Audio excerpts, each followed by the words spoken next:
देखो बॉस, बाहुबली का एक डायलॉग है, बहुत फेमस है। क्या? नगर में ढिंढोरा पिटवा दो दादा। मैं तो कहता हूं अखबारों में छपवा दो, छाती पर गुदवा दो, टंकी पर खड़े होकर चिल्ला दो, पर्चियां चिपका दो और दुनिया भर को बता दो कि शहर का मौसम बदलने वाला है। क्योंकि कल जो खबर आई उसने न सिर्फ इंडियन ऑडियंस को बल्कि ग्लोबल ऑडियंस को भी खुशी का एक ऐसा ओवरडोज दे दिया कि अगर हम अंबानी वगैरह के परिवार से होते ना तो भैया एंटीला राजामौली सर के नाम लिख दिए होते। दरअसल ऑस्कर की रेस में दौड़ती आरआरआर को जगह जगह स्क्रीनिंग के लिए दिखाया जा रहा है। इसी दौरान शिकागो में इनकी स्क्रीनिंग के टाइम पर जब राजामौली सर से पूछा गया कि क्या वो इसका सीक्वल बनाएंगे तो उन्होंने बताया कि उनके पिता और राइटर केवी विजेंद्र प्रसाद जी ने इसकी कहानी पर काम करना शुरू कर दिया। So will there be an RRR too? Yeah, I would absolutely love to do that. I mean, I can't reveal many details about it, but my father is the story writer for all my films, even RRR.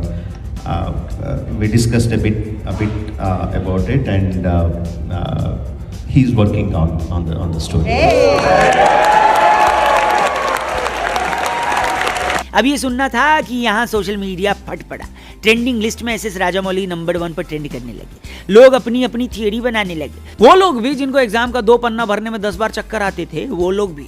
RRR वो film है जिसने India को global level पर represent किया है। एक ऐसी film जिसको बनाते टाइम मेकर्स ने भी नहीं सोचा होगा कि ये इतने बड़े लेवल पर चली जाएगी, लेकिन मेहनत और कमिटमेंट से काम करने का रिजल्ट कुछ ऐसा ही मिलता है। इनकी मेहनत का एक छोटा सा एग्जाम्पल भी देता हूँ। भीम का जो ट्रक जंप सीन है ना, उसकी एग्जीक्यूशन प्लानिंग के लिए 15 दिन का टाइम लिया गया था। यही छोटी छोटी चीजों ने आरआरआर को इतना बड़ा बना दिया है। कहा जाता है शाहरुख खान इंडिया के वो एसेट हैं जो ग्लोबल लेवल पर इंडिया के सॉफ्ट पावर को रिप्रेजेंट करते हैं। एसएस राजामौली अब उसी लिस्ट में दूसरे इंसान बन गए हैं जो इंडिया की सॉफ्ट पावर यानी सिनेमा को बड़े कैनवस पर ले गए हैं। वो इंडियन सिनेमा का चेहरा बन गए हैं। लेकिन सबसे बड़ा सवाल यही है कि इनके दूसरे पार्ट में कहानी क्या दिखेगी। मल्ली छूट गई है, रसल की छाती पर गोली उतार ही दी गई है, तो अब आगे क्या होगा? देखो, मुझे लगता है 2 तरीके से इसको दिखाया जा सकता है। First approach, continuity.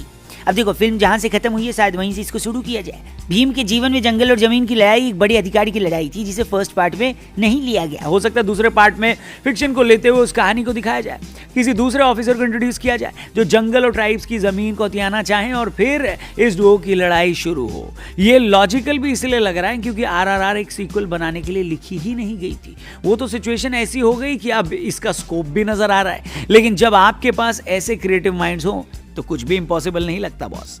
दूसरा अप्रोच ये हो सकता है कि नई कहानी लिखी जाए। अब ऐसा नहीं कि आरआरआर को अल्लूरी सीताराम राजू और कोमुराम भीम के ही नजरिए से दिखाया जाए। फिल्म का नाम राइज, रोड और रिवोल्ट का मतलब ही था कि इंपीरियलिज्म के खिलाफ विद्रोह। ऐसे में 2 अलग फ्रीडम फाइटर्स के नजरिए से भी इस कहानी को दिखाया जा सकता है। मेरे को तो इसका यूनिवर्स भी बनता दिख रहा है क्योंकि आरआरआर में दिखाए गए दोनों फ्रीडम फाइटर्स रियल लाइफ में कभी मिले ही नहीं थे। ऐसे में यही एक्सपेरिमेंट बाकी फ्रीडम फाइटर्स के साथ भी किया जा सकता है। लेकिन देखो, एक कभी न कही गई कहावत है कि आदमी की जवानी और फिल्म की कहानी में अगर दम हो तो इतिहास लिखे जा सकते हैं। क्या बात है बहुआ भाई। लेकिन फिल्मों की दुनिया में उसको दिखाने वाले, उसमें दिखने वाले और उस फिल्म को मार्केट में बिकने वालों से ज्यादा जरूरी होते हैं उस कहानी को लिखने वाले। वो इंसान जिन्होंने इस कहानी को सबसे पहले अपनी आंखों से देखा, और इसीलिए केवी विजेंद्र प्रसाद का होना इस फिल्म की सबसे बड़ी ताकत होगी। एक गरीब परिवार से उठे केवी विजेंद्र प्रसाद जी का एक राइटर बनना एक इत्तेफाक ही था, लेकिन उनकी कहानियां यूं ही नहीं बन जाती। लाइफ के एक्सपीरियंसेस ने उनको वो माइस्ट्रो बना दिया। इसीलिए केवी विजेंद्र प्रसाद जी का होना इस फिल्म की सबसे बड़ी ताकत होगी। खैर, केवी विजेंद्र प्रसाद जी के बारे में बहुत कुछ आपको बताने लायक है। उनके लिए एक स्पेशल वीडियो हम जरूर बनाएंगे इसी चैनल पर। लेकिन जाने से पहले आपको ये वीडियो कैसी लगी और इस अनाउंसमेंट के बाद आप कितने ज्यादा सुपर एक्साइटेड हैं वो कमेंट करके जरूर बताइएगा।